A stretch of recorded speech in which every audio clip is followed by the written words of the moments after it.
อย่างเดียวฝ่ายร่างกายเนี่ยก็บ่ได้จำเป็นต้องบำรุงด้วย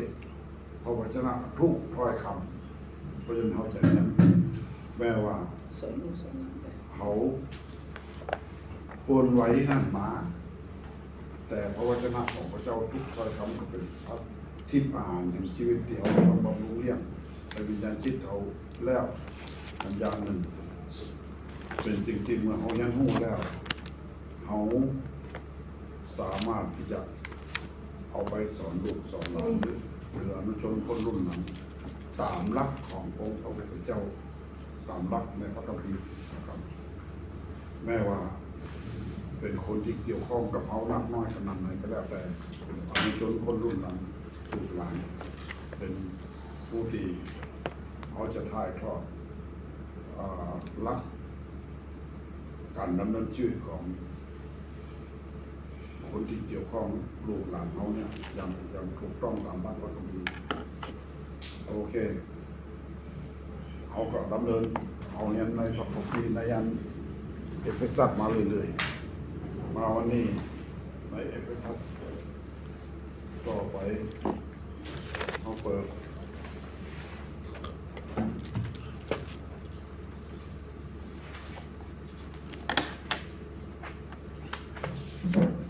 บทที่6 ข้อ 1 ถึง 4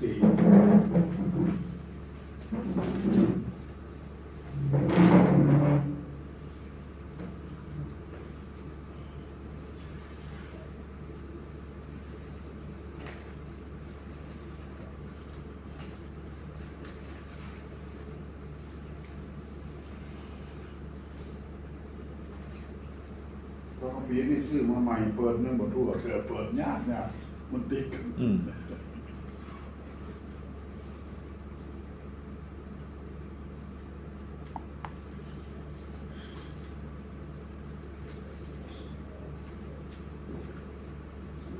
1-4เลยอะไรช่วยอ่านโอเคบุตรทั้งหลายจงเชื่อฟังบิดามารดาของท่านในองค์พระผู้เป็นเจ้าเพราะนี่เป็นเรื่องที่ถูกต้องจงให้เกียรติบิดามารดาของเจ้านี่เป็นบัญญัติข้อแรกที่มีพระสัญญากำกับด้วยเพื่อเจ้าจะไปดีมาดีและมีอายุยืนบนแผ่นดินโลกส่วนท่านทั้งหลายที่เป็นบิดาอย่ายั่วยุบุตรของท่านให้เกิดโทสะแต่จงเลี้ยงดูเขาด้วยการสั่งสอนและการเตือนสติตามหลักขององค์พระผู้เป็นเจ้ามี4 ข้อง่ายๆเดี๋ยวเรียนด้วยกันวันนี้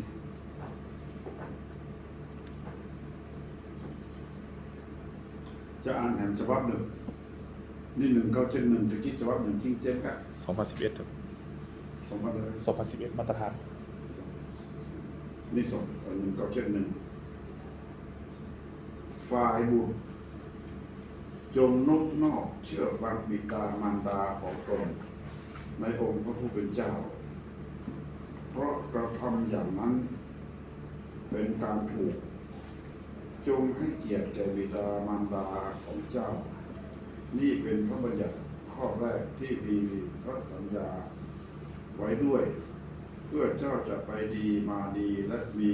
อายุยืนนานที่แผ่นดินโลกฝ่ายท่านผู้เป็นบิดาอย่ายั่วบุตรของตนให้เกิดโทสะ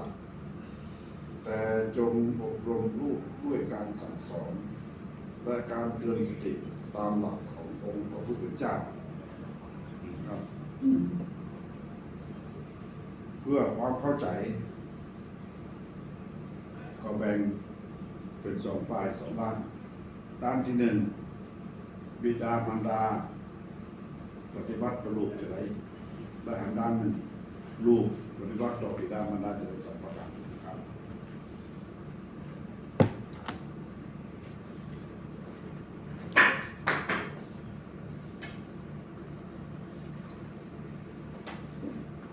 ประการแรกก่อนการปฏิบัติของบุตรต่อบิดามารดาข้อ 1 ถึงข้อ 3มีคำสั่ง2 ประการคำสั่งหน้าที่แล้วก็มีเหตุผลเพราะจะได้ถึงจะต้องหน้าที่เพราะอย่างนี่คือเหตุผล พี่น้องเข้าใจก็รายแยกออกมาเองเข้าใจง่ายขึ้นเนาะคำสั่งว่าจงนอบน้อมฝ่ายบิดามารดาจงฝ่ายบุตรจงนอบน้อมเชื่อฟังบิดามารดาในองค์พระผู้เป็นเจ้าพี่น้องเพื่อสังเกตคำสำคัญที่นี่มีข้อต่อมากันเหมือนกันมีคำว่าอย่างครับคำสำคัญมีคำสำคัญที่บิดามารดาที่ลูกหรือบุตรจะเชื่อฟังบิดามารดาได้เนี่ยอย่างสมบูรณ์เนี่ยก็ต้องเป็นชีวิตที่อยู่ในองค์พระผู้เป็นเจ้า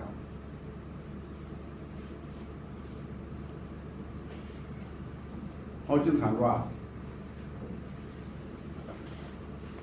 ชีวิตในองค์พระผู้เป็นเจ้าเนี่ยเบิดจากบิดามารดาอย่างเดียวลูกก็ต้องอยู่ในองค์พระผู้เป็นเจ้าเขาจะเนี่ยตะกี้เขาอู้กันแล้วกันเรื่องก็จะไปถึงที่นั่นเนาะแม้กระทั่งปัจจุบันเนี่ยหลายคนพ่อแม่เนี่ยเอาว่าข้าพเจ้าแต่ลูกเบานักอกนักใจมันก็หลายคนนักอกนักใจแล้วในพระคัมภีร์ก็มีเหมือนกันที่เขาอู้ถึงตะกี้เรื่องของ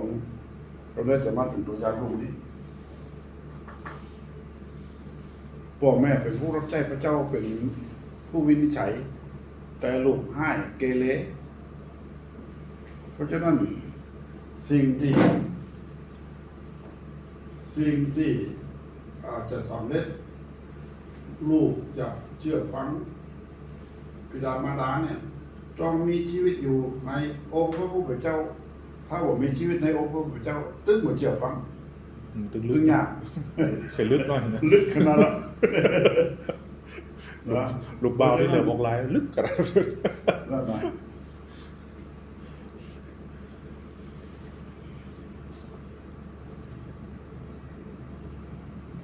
เพราะฉะนั้นจึงมีข้อสังเกตนอกจากเชื่อฟังแล้วโอเคนอกจากเชื่อฟังแล้วคือเกียรติฉันเชื่อฟังแล้วคือเกียรติฉันในข้อที่ปอหนึ่งเป็นข้อไหนให้เกียรติบิดามารดาข้อ2นบนอกเชื่อนบนอกต่อบิดามารดานบนอกไปเชื่อฟังแล้วคือเกียรติเป็นไปได้ก็นบนอกแล้วเชื่อฟังเป็นจะได้นะ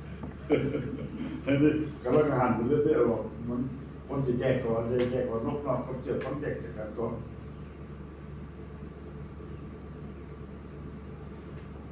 ผมก็เป็นกับแม่มันเตือนเหมือนกันนะมันเป็นไปได้นะเป็นไปได้นะก็คือแบบเขาสุภาพกับนอกแต่ว่าลึกไหนฟังแบบนี้ลึกไหนฟังนะครับข้ามหัวเท้าโอเคเขาแยกสัญญาก็มันจะมาแยกให้ไม่ได้ก็พอเมทเอาอยู่ไข่กันนี่ครับรู้เหมือนสุภาพเรียบร้อยแต่ลึกไหน1นบนอก2เชื่อฟัง1นบนอก3ให้เกียรติ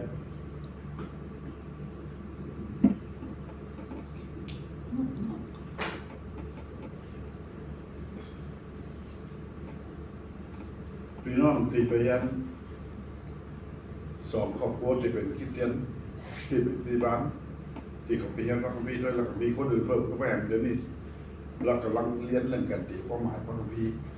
เราบอกว่าคนที่จะตีความหมายพระคัมภีร์อย่างชัดเจนที่จะได้พระพรอย่างแท้จริง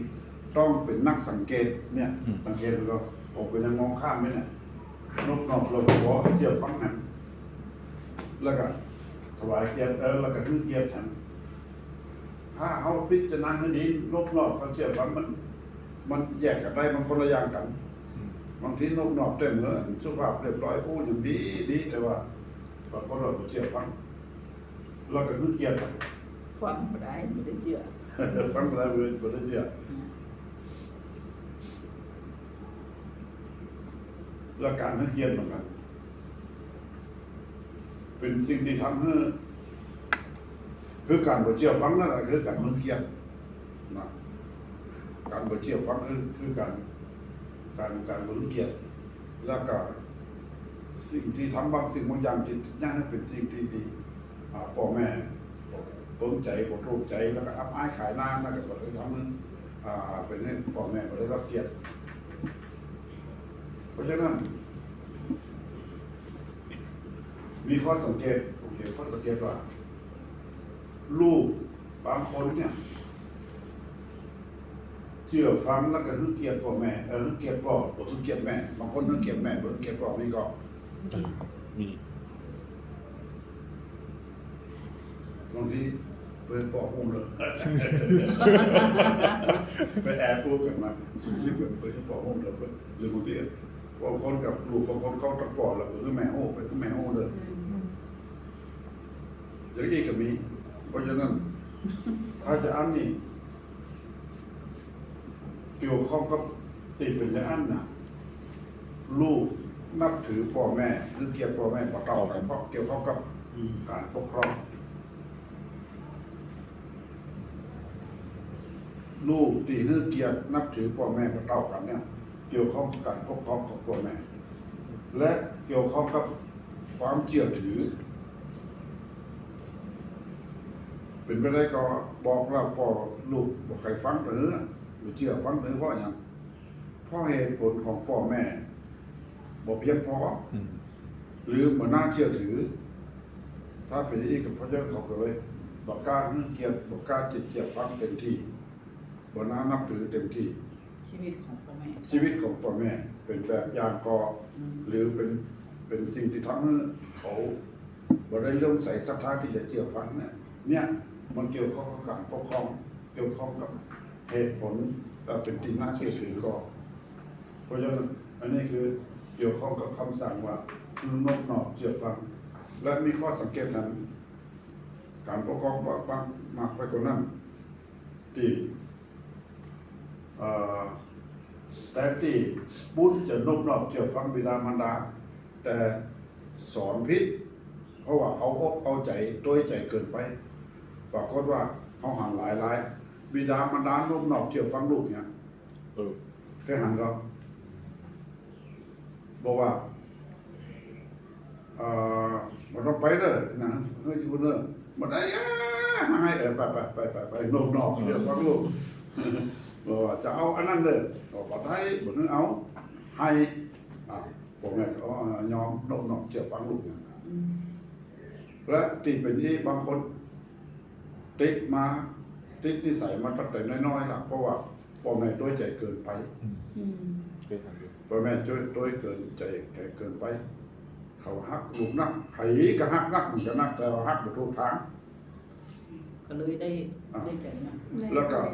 เลยเป็นคนที่เอาแก่ใจตัวเองแล้วว่าหน้ามาใหญ่มาเป็นคนหันแก่ตัวจะต้องเอาตัวเองก่อนเอาตัวเองเป็นจุดศูนย์กลางแล้วเข้าคนอื่นเนี่ยระวังเธอดีในเรื่องนี้นะเสียคนเลยเนี่ยเป็นความรู้ของหมู่เฮาที่เขาจะถ่ายทอดกับลูกหลานคนว่ามันสำคัญขนาดเลี้ยงลูกเลี้ยงเต้าเพราะหลายคนทุกตัวใจลูกกูยางเลยเสียแต่ได้น้อยแหละไอ้ยังที่ปลูกไว้แต่ไหนน้อยนั่นมันหลักลึกพี่น้องอะไรเขาคิดอย่างนั้นนี่ก็พี่น้องหันเขาว่าคนที่ถูกเขาเข้าใจโดยพ่อแม่หรือโดยเฉพาะปู่ย่าตายายสำคัญกว่าพ่อแม่ด้วยซ้ำไปมันเตือเข้าหาพ่อแม่ได้เข้าหาตั้งยาแม่นะแล้วพ่อแม่เนี่ยเอาตายายนะตายายปู่ย่าตายายเนี่ยเป็นคนที่โดยใจหลานนักล่ำไปคนเท่าว่าหักลูกเพียงหักหลานน่ะต้องระมัดระวังในเรื่องนี้เพราะฉะนั้นในพระคัมภีร์จึงบอกว่าเขาทั้งสองภรรยาสามีนะเขาทั้งสองจะเป็นเนื้อเดียวกันเนี่ยบ่ใช่เป็นเนื้อเดียวกันนี่หมายความว่าคนในครอบครัวพ่อแม่แล้วก็ลูกเนี่ยคนในครอบครัวเนี่ยจะเป็นเนื้อเดียวกันถ้ามีลูกกับลูกก็เป็นพ่อเป็นเนื้อเดียวกันเวลาเป็นคนที่อยู่ในการครอบครองของพ่อแม่ที่เป็นเนื้อเดียวกันแต่ถ้ามีบุคคลอื่นมีปู่ย่าตายายเข้ามาเกี่ยวข้องลูกหลานก็ได้รับคำสอนที่บางทีก็แตกต่างกับพ่อแม่ งง งง เอาอย่างกันแน่ อ่าเพราะฉะนั้นพระเจ้าวางข้อกำหนดกฎเกณฑ์ไว้อย่างถูกต้องแล้ว ปัญหาก็คือว่า น่สงสรนะ มนุษย์เอามาตรฐานของพระเจ้ามนุษย์เราตามใจตัวเอง อืม อืมผมหู้ข้อประเภทนี้แหละครับลูกของเขาเนี่ย ลูกผมมีลูก2 คนเนาะลูกบ่าวคนลูกสาวคนเขาถึงบ่คืออย่าย้ายเลี้ยง เขาบ่คืออย่าย้ายเลี้ยงเขาบ่คือปู่ย่าตายายมาเป็นมีอิทธิพลเหนือลูกของเขาเลี้ยงเอง แล้วก็ลูกเขาตอนที่แต่งงานเหมือนกัน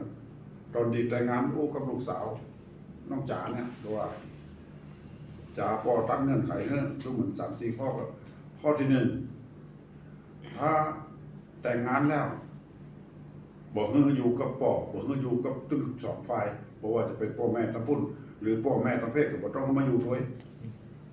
เพราะว่าเขาจะปฏิวัติตามพระคัมภีร์ที่ว่าฝ่ายผู้ชายจะละบิดามารดาของตนไปผูกพันอยู่กับภรรยาและเขาทั้งสองจะเป็นเนื้อเดียวกัน เพื่อเขาคนในครอบครัวเนี่ยจะมีอิสระจะมีเสรีภาพและจะสอนถูกต้องตามหลักพระคัมภีร์บอกว่ามีบุคคลที่อื่นเข้ามาเกี่ยวข้องมีบุคคลที่สามเข้ามาเกี่ยวข้อง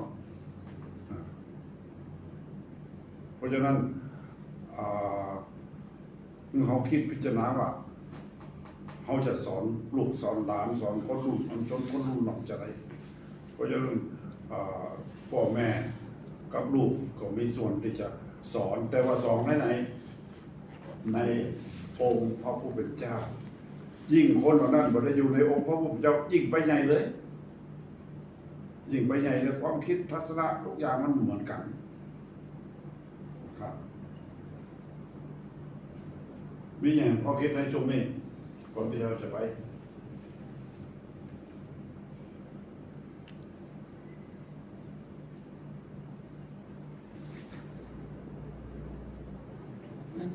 บางคนก็ยังมีคำถาม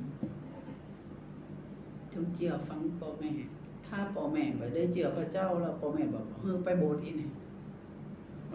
อันนี้เป็นความคิดข้อคิดก่อนคนเขาจะไปโบสถ์ ในองค์พระผู้เป็นเจ้า ในองค์พระผู้เป็นเจ้าใน แล้ว เพราะว่า ส่วนมาก คนที่เชื่อแล้วก็ยังอยู่กับพ่อแม่ แต่พ่อแม่ไม่เชื่อพระเจ้าเองมันก็เหมือนที่เป็นว่าพ่อแม่ไม่ได้เชื่อพระเจ้า แต่เขาเชื่อแล้วก็พ่อแม่มันก็ไปโบสถ์ในลักษณะนี้ก็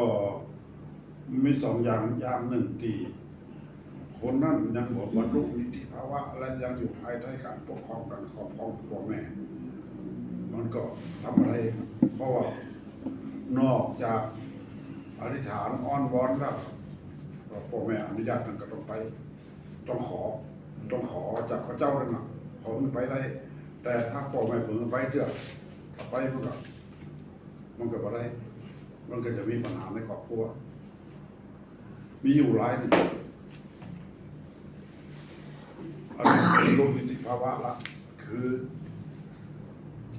ผมไปเปิดกลุ่มเซลล์ที่ถนนปั้นนี่มันอยู่ใกล้ๆโรงเรียนกรุงเทพคริสเตียนมีนักเรียนชั้นม.5 คนหนึ่งผมไปเปิดเขาไปรวมเขาไปห้ามเจือพอห้ามเจือแล้วเขาเป็นตัวของตัวเองเพราะเป็นคนใหญ่นะพ่อแม่ต่อต้านเรื่องพระเจ้า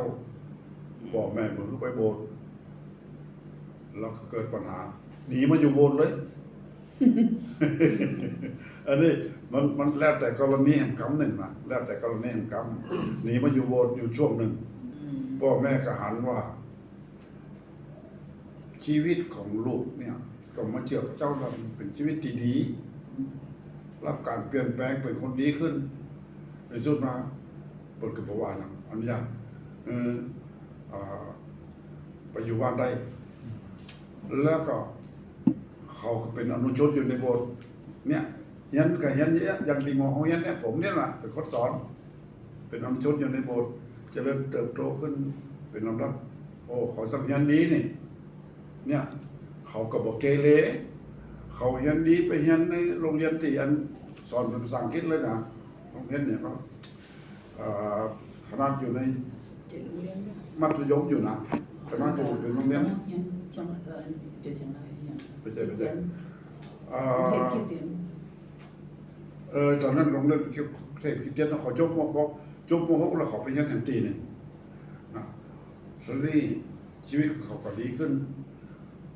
หลังจากนั้นมา เขามีโอกาสได้เรียนความคิดทำแม้ว่าบ่จบหลักสูตรแต่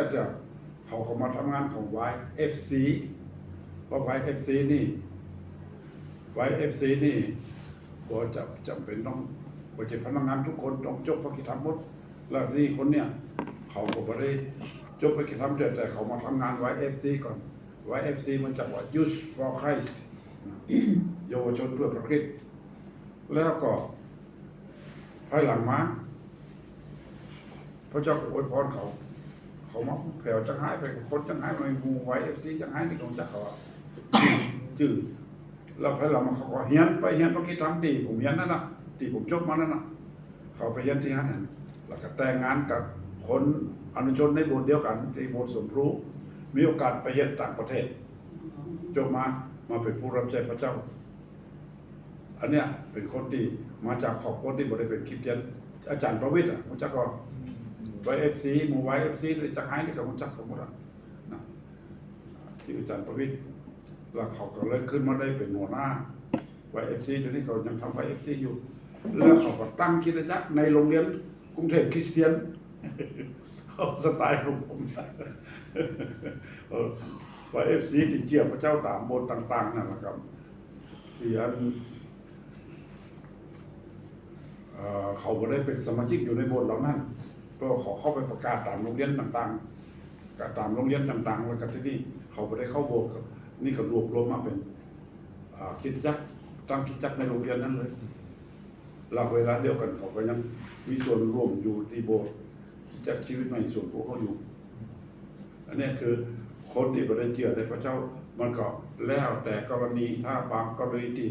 มันพ่อแม่เด็ดขาดจุดเกินไปมันจะแตกหักอะไรจะเป็นเรื่องเป็นราวใหญ่โตก็ต้องเชื่อฟังพ่อแม่อยู่สักช่วงจนเป็นตัวของตัวเองมีอิสระแล้วก็ไปโบสถ์บางรายนี่ปรากฏว่าพ่อแม่มาเชื่อพระเจ้าก็ไปโบสถ์พ่อหันลูกไปโบสถ์มีอยู่รายหนึ่ง ต่อไม่ใช่เหรอ นะ ตอนนี้คนเนาะ ต่อเขาในคนเนาะ จัก เออ บุกกัน ตอนนี้เจียวพระเจ้าแล้วพ่อแกอยู่กับยายมากอยู่กับแม่เนาะเพราะว่าอยู่ติดกับยายมากกว่า แกเป็นพยานนี่ ที่แกเป็นพยานนะว่าวันอาทิตย์หายไปวันอาทิตย์หายไปไหนนะแล้วก็คิดว่าแกไปคบเปื่อนติดยาเสพติดอย่างก็เป็นห่วงเป็นใยว่าไปโบสถ์ ไปตุ้ยพอไปตุ้ย เลยตัวไม่พอ ไปตุ้ยกันไปตุ้ยพอไปพี่ ไปกับตอนะไปโบสถ์ก็ไปฮับเจือกับตอที่นั่นนะได้แค่ฮับเจือแบบเนี้ยแต่ว่าเขาหันว่าบทถึงการบังเกิดใหม่ โอเคเอา แล้วทีนี้ยกตัวอย่างหันหลายหนึ่งทีว่าอยู่กรุงเทพมีอยู่ในครอบครัวนี้พ่อแม่ลูกและลูกสาว2 คน ทุกคนชอบเล่นสเก็ตน้ำแข็งเราเป็นนักกีฬาเล่นสเก็ตเนี่ยแล้วนี่วันหนึ่ง ลูกสาวเขาเข้ามาจำมาได้เข้ามาจะได้เป็นนักเรียนชั้นม.5 อยู่ เข้ามากันนำฮับเจือพอเจือแล้วจะกับปิดบ้านหอดวันติดมาบอกว่าก็ไปแอลจนถึงโปรดแบบไปแวะอันบ้านชีวิตใหม่ แต่ก่อนโบสถ์เขานี่คิดจักชีวิตใหม่ก็จริงอยู่แต่ว่ามีชื่อบ้านหนึ่งว่าบ้านชีวิตใหม่พ่อแม่เขาก็มาก็คือว่าเป็นบ้านชีวิตใหม่เป็นนันตีแห่งตีหนึ่งตีสำหรับเล่นสเก็ต เขามาคนเต็มด้วยหมู่บรรยากาศไว้รุ่นนี่คนทุกระดับอยู่ในฮั่นโอ้สเก็ตเดี๋ยวนี้ก็มีแห่งตีหนึ่ง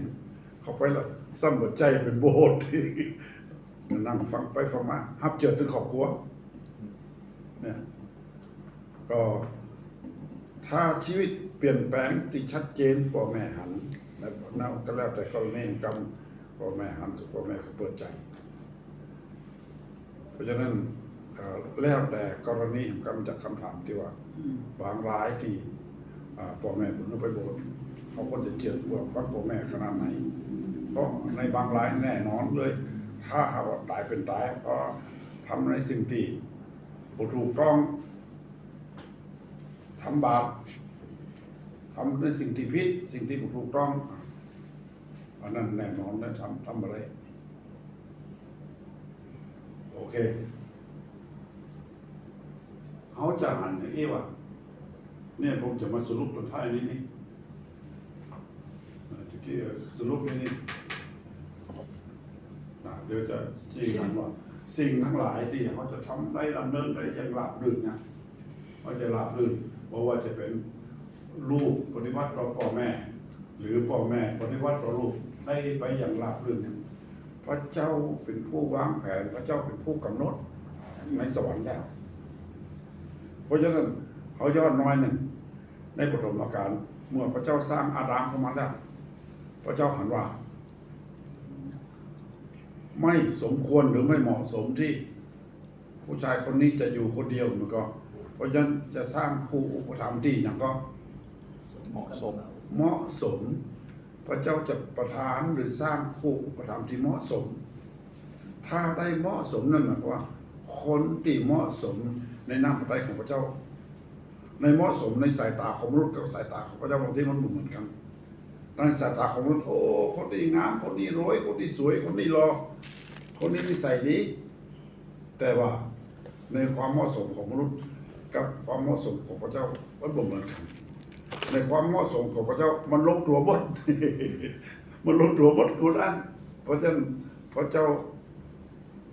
จึงให้ความกู่ที่เหมาะสมถ้าได้กู่ที่เหมาะสมแล้วสิ่งที่ปฏิบัติเหล่านี้พอได้ลูกมาพอได้ลูกที่เหมาะสมลูกก็เหมาะสมที่จะเกี่ยวฟังพ่อแม่ ก็มันก็เกี่ยวข้องไปหมดอ่ะเพราะฉะนั้นเหตุผลที่จะต้องลูกจะต้องนบนอกต่อพ่อแม่เกี่ยวฟังพ่อแม่เพื่อเกียรติพ่อแม่ที่จะสำเร็จก็มีเหตุผลเพราะว่าเป็นสิ่งที่ถูกต้องในพระคัมภีร์พี่น้องประกอบความเป็นกำเนิดเราไม่ได้เขียนข้อไว้นี้เพราะเป็นสิ่งที่ถูกต้องและเป็นคำสั่งจากพระเจ้าพี่น้องอ่านพระคัมภีร์ประกอบนั่นเดียวข้อไหนข้อ2ข้อ3อ่านนะเพราะว่านี่เป็นเรื่องที่ถูกต้องถูกต้องใช่ข้อ2เพราะเป็นพระบัญญัติของพระเจ้าเป็นข้อไหนข้อ2ข้อ2เหมือนกันเพราะเป็นบัญญัติพระเจ้านี่เป็นบัญญัติข้อแรกที่มีพระสัญญากำกับที่ลูกจะต้องเชื่อฟังพระเจ้าเชื่อฟังพ่อแม่นบอยู่เป็นข้อบัญญัติของพระเจ้า3นี่ที่ผมกำของผมเองนะคำนี้นะ3นะอ่านต่อไปเพื่อจะยังไงเพื่อจะไปดีมาดีและมีอายุยืนยาวบนแผ่นดินโลกไปดีมาดีหมายความชีวิตที่ปลอดภัยมันก็ไปไหนเนี่ยงั้นจะได้รับการปลอดภัยก็ไปดีมาดีแล้วก็อายุยืนยาวเป็นดินลมดังนั้นผมสรุปว่าชีวิตที่เกี่ยวที่นบนอกเกี่ยวฟังให้เกียรติเนี่ยเป็นชีวิตที่เป็นพระพรได้รับพระพรจากพระเจ้าคือไปดีมาดีแล้วก็ชีวิตยืนยาวที่เป็นดินลมเพราะฉะนั้นคนที่เกี่ยวฟังพระเจ้าก็ยกตัวอย่างที่นี่ตัวอย่างนี้นะลูกของเอลีนี่เป็นผู้รับใช้พระเจ้าที่เป็นผู้วินิจฉัยเอลีได้มีลูก2 คนหนึ่งชื่อฟินเนฮัตคนหนึ่งชื่อโฮปดีแล้วทั้ง2 คนเนี่ยแต่งงานแล้วมีครอบครัวแล้วแต่ว่า2 คนนี้ดื้อทำในสิ่งที่บ่ดีบ่ถูกต้องเอลีบอกเขาจะได้เขาก็บอกฟังเรื่องอย่างพ้องเขาหาไปยิงนะแล้วก็ดื้อรั้นบ่เชื่อฟังอย่างอื่นๆด้วยในสุดมาเมื่อเกิดสงคราม2 คนนี้ไปในสงครามถูกประหารเนี่ยตายในสงครามเนี่ยหมายความว่า พอได้ไปดีมาดีแล้วสิ้นสุดลงแล้วลูกของฟินิฮัสพันยาของฟินิฮัสกำลังตั้งท้องคลอดต้องท้องแก่แล้วพอมีคนมารายงานว่าฟินิฮัสกับฮอฟนี้เนี่ยตายในสงครามแล้วเราพันยาของเขาเบ่งลูกเกิดในเวลานั้นตั้งชื่อลูกว่าอีขโบดแปลว่าสง่าราศีหรือซอสเซริกของพระเจ้าหายไปจากอิสราเอลแล้วเพราะมีคนมารายงานว่าฮีบของพระสัญญาของพระเจ้าเขายึดไปละอูฟิสเตียยึดไปละแล้วเอลีที่เป็นคนอายุนักแล้วนั่งอยู่บนเก้าอี้หงายหลังตกเก้าอี้คอหักตายนี่คือเหตุผลจากการไปเชื่อฟังของลูกแต่ตรงข้ามซามูเอลนี่เป็นตัวอย่างดีๆซามูเอลนี่แม่เขาชื่ออย่างก็แม่จำได้ก็ฮันนาฮันนาพึมพำฮันนา จำได้ฮันนาเข้าพระเจ้าแล้วก็อาจารย์ฝังมุมิแล้วนี่ผู้เผยว่าเอลีว่าฮันนาว่าเมาเหล้าเหมือนเจ้าหมวนเมาเหล้าแล้วฮันนาบอกจะไปมองฉันเป็นคนเลวร้ายไปฉะนั้นฉันอธิษฐานอธิษฐานในปากอธิษฐานในใจแต่ลำบากมุมิบแล้วก็เพราะมีความทุกข์เรื่องเป็นหมันเสร็จแล้วเอลิกอธิษฐานอวยพร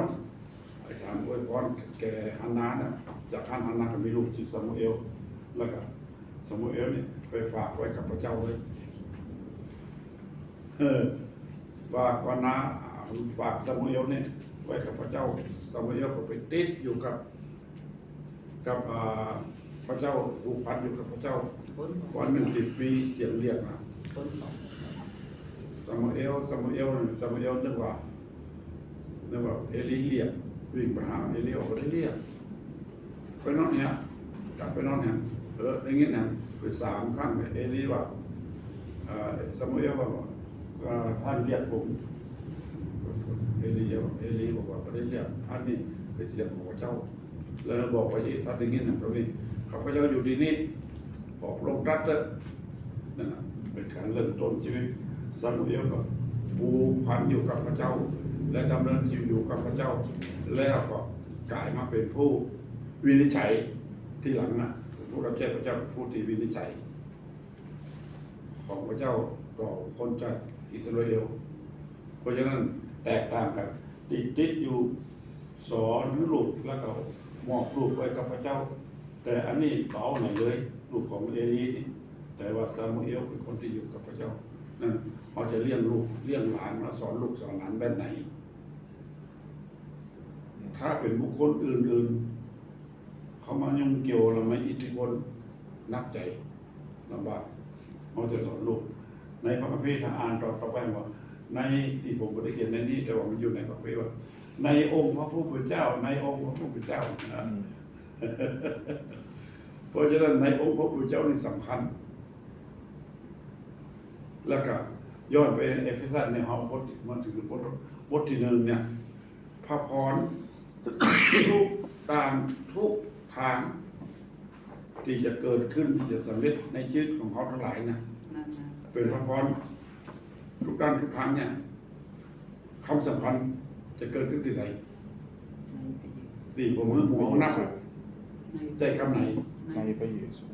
ในพระเยซูนะคล้ายๆกับในองค์พระผู้เป็นเจ้าอันเดียวกันเนี่ยชีวิตในพระเยซูในพระเยซูในพระเยซู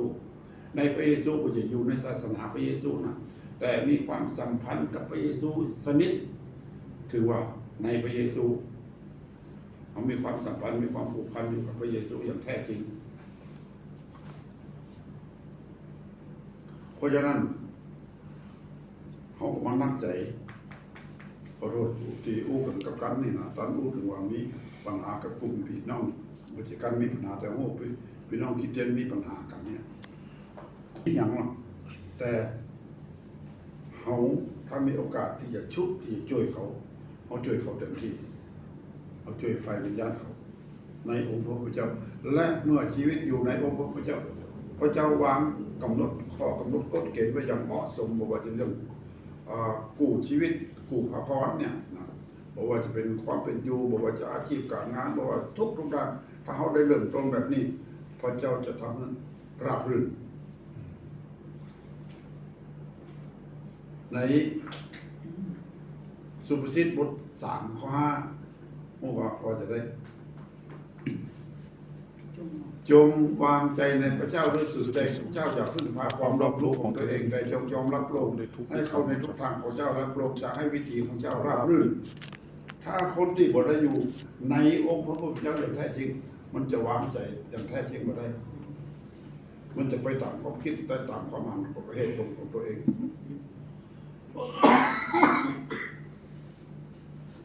นี่คือข้อปฏิบัติของบุตรต่อบิดามารดาเขาหันว่าเป็นสิ่งที่สวยงามที่พระเจ้ากำหนดไว้ถ้าใครทำตามนี้นะและใครจะทำตามได้ก็คือคนที่พระเจ้าทรงกำหนดและเมื่อมีชีวิตอยู่ในองค์พระผู้เป็นเจ้าต่อไปประการที่ 2การปฏิบัติของบิดามารดาต่อบุตรในข้อที่ 4เราอ่านข้อ 4ครับส่วนท่านทั้งหลายที่เป็นบิดาอย่ายั่วยุบุตรของท่านให้เกิดโทสะแต่จงเลี้ยงดูเขาด้วยการสั่งสอนและการเตือนสติตามหลักขององค์พระผู้เป็นเจ้าในนี้เขาถามว่าเราผมยกเอาฮิบรูมาเปิดไปนี่เดินแต่ว่านี้หนึ่งอย่ายั่วบุตรให้เกิดโทสะหมายความว่าจะไรจะได้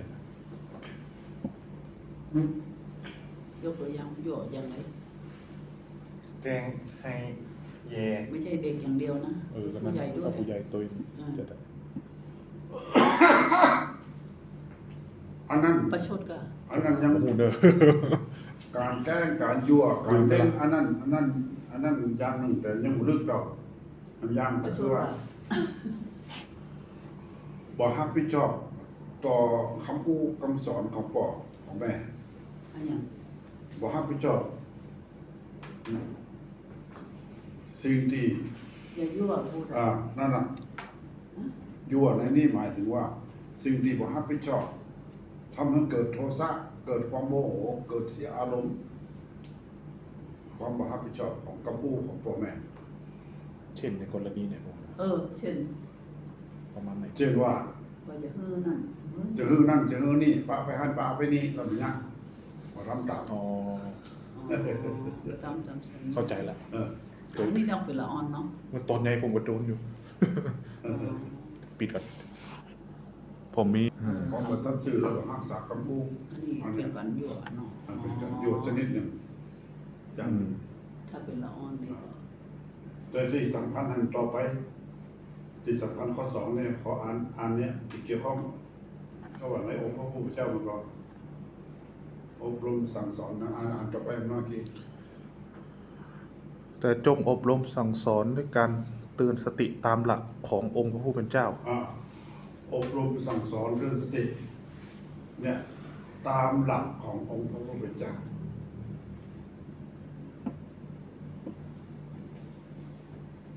เขาเหล่านั้นลูกหลานทั้งหลายเขาจะเอารักขององค์พระผู้เป็นเจ้าทักจนเขาได้จะได้ถ้าเขามีชีวิตอยู่ในองค์พระผู้เป็นเจ้ามันก็เจ้าโลกเนี่ยเอาไปบอกคนที่บ่ได้บังเกิดใหม่เอาง่ายๆคนที่บ่ได้บังเกิดใหม่บอกว่าจะละอ่อนหรือคนใหญ่ก็แล้วแต่เป็นคำสอนดีขนาดไหนก็จังแต่มันห้ามมันได้มันบ่เอาตึ้งบ่เชื่อตึ้งบ่ฟังตึ้งบ่เข้าใจมันคนละโลกกันเลยล่ะมันคนละมิติคนละโลกกันเลยล่ะไปบ่ได้ดังนั้นเนี่ยพระเจ้าวางกำหนดกฎเกณฑ์ตั้งแต่ผู้ที่เหมาะสมแล้วก็มาเป็นลำเดินเป็นเหตุการณ์ขั้นเป็นตอนมาเสร็จแล้วพอมาไม่รู้เตือนอบรมสั่งสอนเตือนสติตามหลักขององค์พระผู้เป็นเจ้า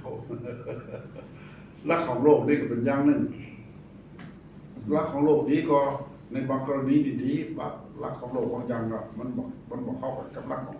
พระเจ้า เพราะฉะนั้นรักขององค์พระผู้เป็นเจ้าใครจะทำตามได้ ก็ต่อเมื่อคนเหล่านั้นอยู่ในพระเจ้า มีชีวิตอยู่ในพระเจ้า เพราะฉะนั้นอยู่ในพระเจ้าได้อย่างไรก็ต้องนำคนเหล่านั้นคนเหล่านั้นต้องมีชีวิตใหม่บังเกิดใหม่ก่อนถึงจะปฏิบัติตามรักขององค์พระผู้เป็นเจ้าได้1 โครินธ์บทที่ 2 ข้อ 14 1 โครินธ์บทที่ มนุษย์ธรรมดาจะรับสิ่งของเราไม่ได้ ข้อ14แต่เวอร์ชันนี้จะว่าแต่คนทั่วไปจะรับสิ่งเหล่านั้น คนทั่วไปเราจะรับเนี่ยคนธรรมดาอ่านต่อไปหน่อย ทั่วไปชัด จะ เจ รับ น สิ่งเหล่านั้น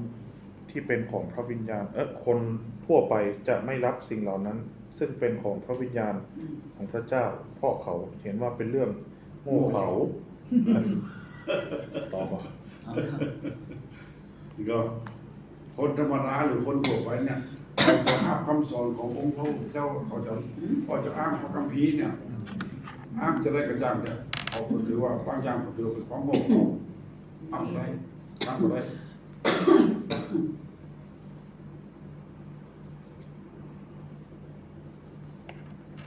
ต่อไปสิ่งที่บิดามารดาจะปฏิบัติต่อลูกต่อไปตีสอนอ่านจากฮีบรู12 ข้อ 7 ถึงข้อ 10 ฮิบรู12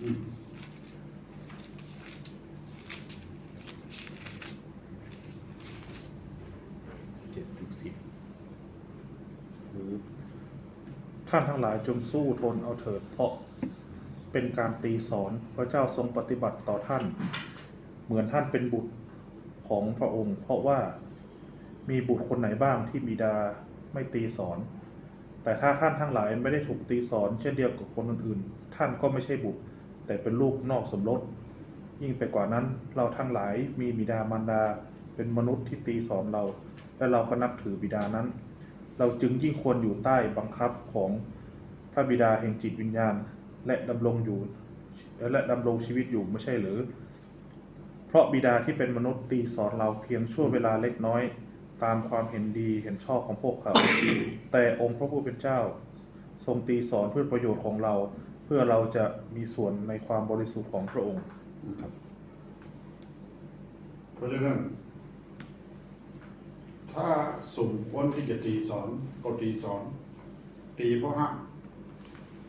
แต่ถ้าตีเพราะโมโหเพราะเกลียดเพราะจังเพราะแรงจูงใจอย่างอื่นก็บ่ถูกละแต่ถ้าตีก็ตีเพราะห้ามเพราะว่า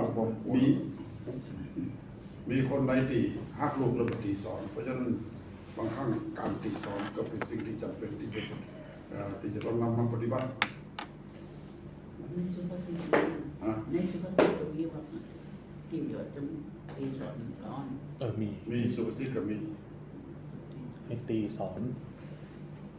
คณะที่ถูกตีสอนนั่นไม่เป็นสิ่งที่น่าชื่นใจเลย แต่เมื่อเวลาผ่านไปแล้วกลายเป็นความปิติยินดี